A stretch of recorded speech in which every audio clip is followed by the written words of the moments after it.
राधे राधे दोस्तों। एक समय की बात है जब देवी राधा रानी भगवान श्री कृष्ण के साथ गौलोक में विश्राम कर रही थी। तब देवी राधा भगवान श्री कृष्ण से कहती हैं, हे प्रभु, आज मेरे मन में कुछ प्रश्न उठे हैं, कृपा करें और मन की जिज्ञासा को शांत करें। तब श्री कृष्ण मुस्कुराते हुए बोले, हे देवी राधा, आपके मन में जो भी प्रश्न है निसंकोच होकर कहें, मैं इन प्रश्नों के उत्तर आपको अवश्य ही दूंगा। दोस्तों, तब राधा रानी कहती है, हे प्रभु, मेरे प्रश्न यह है कि किस श्राप के कारण महिलाओं को गर्भवती होना पड़ा तथा केवल नारी जाति को ही गर्भवती क्यों होना पड़ता है? प्रभु, ऐसा भेदभाव क्यों होता है? मैं जानना चाहती हूं दोस्तों।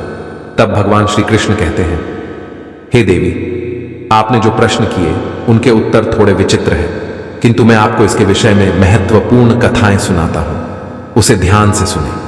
आपके पहले प्रश्न के उत्तर में आप यह कथा ध्यान से सुने, जो कि मेरे श्री राम अवतार की है। दोस्तों, भगवान श्री कृष्ण कहते हैं, हे देवी राधा, वैदिक काल में हजारों आर्षि परम पिता ब्रह्मा जी द्वारा उनके वीर्य और तेज से उत्पन्न हुए थे।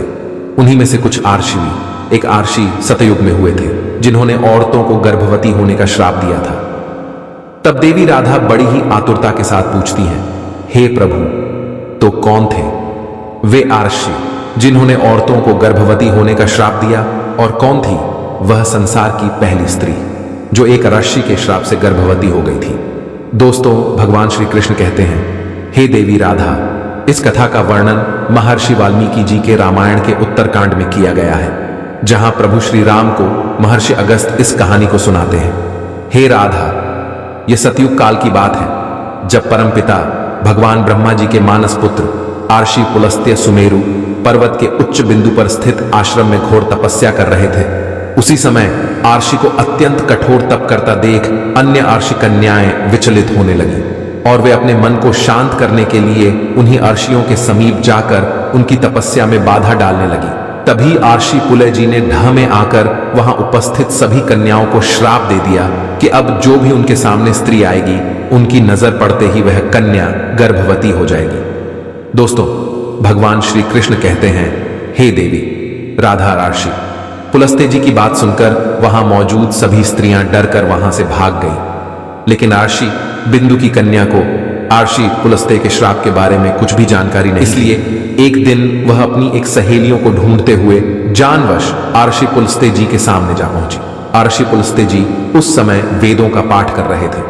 ऋषि पुलस्त्य जी ने जैसे ही नजर उठाकर कन्या को देखा, उनके श्राप का असर उस कन्या पर प्रभावित होने लगा। तत्काल ही उसका शरीर पीला पड़ गया और वह गर्भवती हो गई। अपने शरीर में इस तरह का परिवर्तन देखकर आर्षिक कन्या घबराकर अपने पिता के पास पहुंच गई। दोस्तों, भगवान श्री कृष्ण कहते हैं, हे देवी राधा, अपनी कन्या की ऐसी हालत देखकर आर्षि तृण बिंदु को बड़ा ही दुख हुआ, और तभी उन्होंने अपने ध्यान की शक्ति से सारी घटित घटना का अनुमान लगा लिया। जिसके बाद वे अपनी कन्या को लेकर आर्षि पुलस्त्य के पास गए और कहा, हे मुनीश्वर, आपको हमारा नमस्कार है। मेरी पुत्री अनजाने में आपके पास आई थी, किंतु आपके शाप के कारण आज वह संसार की पहली स्त्री है जो गर्भवती हुई है। मेरा आपसे निवेदन है कि आप इसे भिक्षा के रूप में ग्रहण करें। यह सर्व गुणों से संपन्न है और अनजाने में ही आपके शाप की अभागी है, तो यह सदा आपकी ही सेवा भी करेगी। दोस्तों, भगवान श्री कृष्ण कहते हैं, हे देवी राधा, आर्षि तृण बिंदु जी की आदर पूर्वक विनती और निष्पाप बिंदुसरा को मिले शाप से आर्षि पुलस्त्य भी बहुत दुखी हुए, और उन्होंने ऋषि तृण बिंदु को प्रणाम किया और उनकी पुत्री बिंदुसरा को ग्रहण करने का आश्वासन भी दिया। फिर उसके बाद पुलस्त्य जी ने उसे कन्या को स्वीकार कर लिया। दोस्तों, जिसके बाद वह कन्या आर्षि पुलस्त्य के साथ रहने लगी और उनकी दिन रात सेवा करने लगी।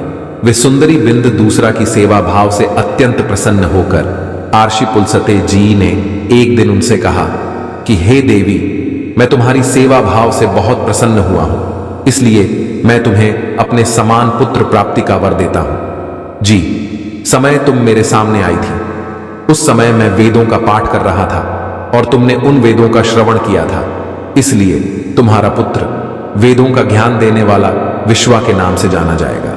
दोस्तों, भगवान श्री कृष्ण कहते हैं, हे देवी राधा, कुछ समय बाद उसे ऋषि कन्या ने एक पुत्र को जन्म दिया। और जैसा कि ऋषि पुलस्त्य जी ने आशीर्वाद दिया था कि आर्ष कन्या का पुत्र विश्वा के नाम से जाना जाएगा। दोस्तों, भगवान श्री कृष्ण कहते हैं, हे देवी, राधा विश्वा भी बड़े होने पर अपने पिता आर्षि पुलस्त्य जी के समान बड़े तपस्वी हुए। आर्षि विश्वामित्र के तपस्वी रूप को देखकर आर्षि भारद्वाज बहुत प्रसन्न हुए थे, इसलिए उन्होंने अपनी बड़ी कन्या का विवाह उनसे कर दिया। दोस्तों, भगवान श्री कृष्ण कहते हैं, हे देवी राधा, आगे चलकर विश्वामित्र को एक सुंदर, बलवान, गुणवान एक पुत्र प्राप्त हुआ जिसका नाम श्रवण रखा गया। दोस्तों, भगवान श्री कृष्ण कहते हैं, देवी राधा, इसी श्रवण का ही एक नाम कुबेर है। भगवान श्री कृष्ण कहते हैं, तो देवी, मैंने आपके पहले प्रश्न का उत्तर दिया है। हे सखी राधा, आपका दूसरा प्रश्न था कि क्या केवल नारी ही गर्भवती हो सकती है? तो ध्यान से सुनो, नारी के समान पुरुष भी अपने दिव्य तेज से गर्भवती हो सकते थे, किंतु हे देवी राधा, एक स्त्री को संसार की दिव्य शक्ति स्वयं परम पिता ब्रह्मा जी ने दी है और उसकी रचना करने में उन्हें कई गुना अधिक समय लगा था। इसलिए नारी को यह शाप रूपी वरदान है कि वह इस संसार का निर्माण ब्रह्मा जी के बाद स्वयं कर सकती है। तो दोस्तों, शिव जी की चारों ओर ज्योति और प्रभु का प्रशांत श्रीमुख दर्शन करके उनके आनंद का ठिकाना रहा। पुत्र जब गर्भ में आया, तब से भुवनेश्वरी देवी का चेहरा भी अपूर्व शोभा और ज्योति से चमकता देखकर पड़ोसी बोलने लगे कि शिव जी तुम्हारी प्रार्थना जरूर पूरी करेंगे। गायत्री मंत्र हिंदू धर्म के सबसे शक्तिशाली और सम्मानित मंत्रों में से एक है। तो अगर आपका कोई प्रश्न है तो कमेंट में निश्चित ही पूछिए, हम आपकी सहायता जरूर करेंगे।